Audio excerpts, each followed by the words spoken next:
So if you've never heard my snow cone shack rants before, because this is the first snow cone shack rant I've ever done. I mean, it's technically the third part because this is such a long rant. But at this snow cone shack, things were very poorly done, and as a result, it just never seemed to click, and all of us were always like trying to find things to do, but we were always low on supplies, and it took forever for the manager to bring us new supplies, and it was a total mess. But one of the things we were almost always running low on was rags.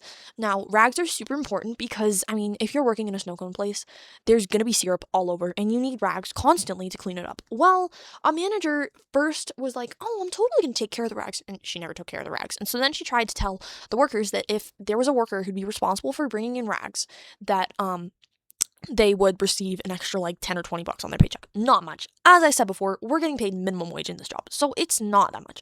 But there was some coworker who was like, "I really need the money." And honestly, I did not blame her, but she did the worst job of doing these rags. Like, oh my gosh, I swear, she never brought in rags. And so then we really never had rags, and she never got rid of the dirty rags either. And so there were always like flies buzzing around these dirty rags. Like, you wouldn't believe. It was disgusting. I can't believe that this place was allowed to give snow cones to people, because every time I think about this, it's like these horror stories from the snow cone shack. So we have this mountain of rags underneath the counter. So obviously the customers can't see them, because I think if they could see them, they would turn around, including the group of 30 kids who was waiting outside. And their tables, they were so disgusting. Oh my gosh, there was so much snow cone juice all over the tables. And I sat there looking out there, and my coworker sat there looking outside, and we both just go, "Who's cleaning tables? We don't have clean rags." And we sit there like, what are we going to do? Half the kids are finished, and the other kids are trying to finish because the counselors are like, "You need to finish your food." And we sit there and we're like, what are we going to do? What are we going to do? And finally I'm like, I have an idea.